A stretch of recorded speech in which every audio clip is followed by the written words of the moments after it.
بھٹو کی روح تڑپ رہی ہوگی, رانی شہید بے نظیر بھٹو کی روح تڑپ رہی ہوگی کہ جس آئین, جس نظام, جس عمرانی معاہدے کو ہم نے اتنی محنت سے, اور نہ صرف وہ اپنے باپ پر بھی ماشاءاللہ جو 18ویں ترمیم تھی, یہ ان کے والد صاحب کا ترہ امتیاز تھا, اور بار بار کہتے تھے, اس میں فخر لیتے تھے کہ میں نے اپنے تئیں جو مرکوز سارے اختیارات تھے میں نے عوام کو, پارلیمان کو واپس دے دیے, واپس کر دیے. ارے اس لیے واپس کیے تھے کہ 26ویں اور 27ویں ترمیم میں آپ کا جو ہے بیٹا وہ ساروں کو منہدم کر کے اس کا بھی جو ہے اتنا روپ لائے کہ ختم کر دے سارا سلسلے کو. اور پھر 26ویں اور 27ویں ترمیم کی ذرا روح کو دیکھیے گا, اس نے کیا کیا ہے.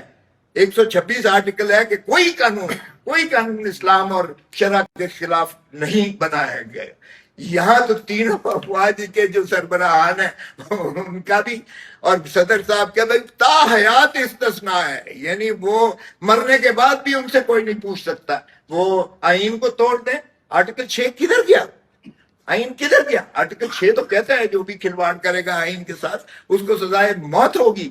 سب سے بڑا ہے اور ایک واحد جرم ہے جو آئین کے اندر درج ہے, وہ آئین سے کھلواڑ ہے, اس لیے کہ وہ پاکستان کے 25 کروڑ عوام کی زندگیوں کا احاطہ کرتا ہے, اور وہ سارے جو ہے نظام اس کے اوپر چلتا ہے. سو اس کو اتنا زیادہ کیا گیا, لیکن آئین میں یہ 27ویں ترمیم کر کے اس کو ختم کر دیا گیا ماشاءاللہ. اب سربراہان جو مرضی آئین پہ کے ساتھ کرے, توڑے. یہ 28ویں ترمیم میں اپنے آپ کو جو ہے صدر پاکستان بنا دے, وردی کے ساتھ بیٹھ جائیں, جو مرضی کریں, انہوں نے اسی تنخواہ پہ کام کرنا. تو یہ دیکھیں بڑا خوفناک کھیل کھیلا جا رہا ہے. 65 میں جو ہے جنگ کا نتیجہ ہم نے 71 میں دیکھا, اور وہ دنیا کی بدترین عسکری شکست تھی. 93,000 فوجیوں نے اروڑا کے قدموں پر جو ہے سرنڈر کیا تھا بغیر گولی چلائے ہوئے, اور عوام اس لیے کہ ان کی خلاف ہو گئی تھی. اور اب بھی وہی مذاق کیا جا رہا ہے کہ 180 سیٹیں جیتنے والا جو ہے اس کو جیل میں ڈالا ہوا ہے, 17 سیٹیں جیتنے والا. اس وقت یہ تھا کہ جو اس کو 160 سیٹیں ملی تھی, 160 سیٹیں جیتنے والے کو جیل میں کر دیا تھا. اس کی پارٹی آدھی توڑ کر جو ہے نامینیٹ کر دیے تھے, 5 جماعت اسلامیہ ان کی سہولت کار بنی, نامزد کر دی, اور 1 سیٹ جیتنے والا امین الدین کو جو ہے آپ نے پرائم منسٹر آف پاکستان بنا دیا تھا. تو کیا چل سکا تھا وہ نظام؟ کیا وہ چل سکا تھا؟ آپ نے ملک کو جو ہے برقرار رکھ سکا تھا؟ اب آپ پھر وہی مذاق کر رہے ہیں. تو یہ کہنے کا مقصد یہ ہے کہ خدا را ہوش کے ناخن لیں. اب پھر ہندوستان کے ٹریپ میں آپ آ رہے ہیں. اس وقت اگرتلا بنی تھی, اب آپ بار بار کہتے ہیں کہ خوارج الہندوستان, ان کا نام لیتے ہیں, ہر واردات میں ان کا نام لیتے ہیں.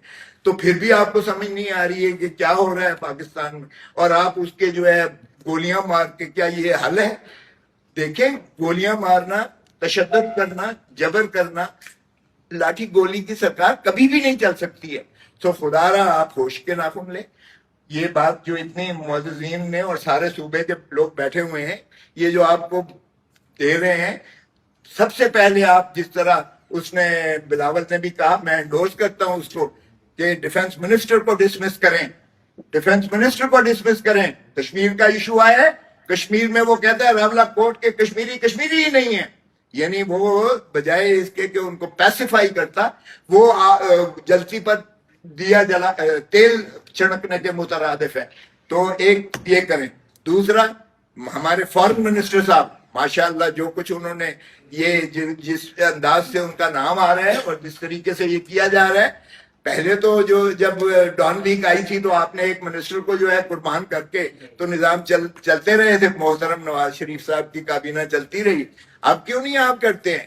اور پھر جہاں تک تعلق ہے یہ ہمارے دبنگ قسم کے انٹیریئر منسٹر کا, جو کچھ ملک میں حالات ہو رہے ہیں یہاں, جیسے کہا گیا کہ ایک ریل کا ایکسیڈنٹ ہو تو مہذب ملکوں میں ریلوے منسٹر ریزائن کرتا ہے, اس کو بھی فوراً مستعفی ہونا چاہیے یا ڈسمس کرنا چاہیے. کم از کم کچھ تو لوگوں کی اشکشوئی ہو کہ واقعی یہ حکومت سنجیدگی سے عوامی مسائل کو اور معاملات کو یہ دیکھنا چاہتی ہے, آگے جانا چاہتی ہے.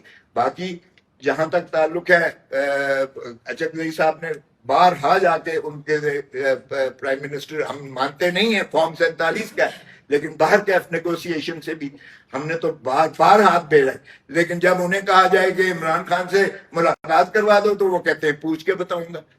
تو پوچھ کے کس چیز سے بتانی ہے بھائی؟ آپ پوچھ لیں جو بھی آپ نے کرنا ہے، لیکن خدا را جب وہ ملک نہیں چلا سک رہے ہیں تو پھر آئیے ہوش کے ناخن لیں، ہم مل کر بیٹھیں اور پاکستان باقی کو بچائیں۔ پاکستان کے آئین کو اپنی اصلی شکل میں بحال کرنے سے، عدلیہ کو آزاد کرنے سے، الیکشن کمیشن انڈیپینڈنٹ ہونے سے، شفاف الیکشن سے، یہی آپ کی وفاق کا حل ہے۔ اور جب تک آپ یہ پولیٹیکل اسٹیبلٹی نہیں آئے گی، ہمیں جلسے نہیں کرنے دیتے، ارے بابا سیاسی جماعتوں کو جلسے کرنے دو، اسی طرح قومیت آپ کی بڑھے گی، اسی طرح آپ کا جو ہے ایک وفاق کا جو ہے آپس میں ہوموجینٹی آئے گی۔ وفاق چلتی ہی اسی طرح ہے، جب آپ مختلف الآراء خیالات کو جو ہے مشتہر ہونے دیتے ہیں تو تب ایک ہم آہنگی اور یگانگت اور میل ملاپ سے جو ہے معاملات شروع ہوتے ہیں۔ اور اختلاف رائے آپ کا جو حق ہے، آپ پر پیکا پر فوراً جو ہے یہ پابندیاں ختم کی جائیں۔ آپ کے جن لوگوں کو گرفتار کیا ہے یا ان کو جو ہے جہاں بھی ان کو پابا سلاسل قید کیا ہوا ہے، ان کی فوراً مخلصی ہو۔ پیکا کے یہ ڈریکونین ایکٹس ہمیں نامنظور ہیں۔ جب تک یہ آپ نہیں کریں گے اور فریڈم آف ایکسپریشن کو، جو آئین کا جو منتہا ہے، اس کو آپ ریسٹور نہیں کریں گے، تب تک ملک پر یہی کالے بادل چھائے رہیں گے۔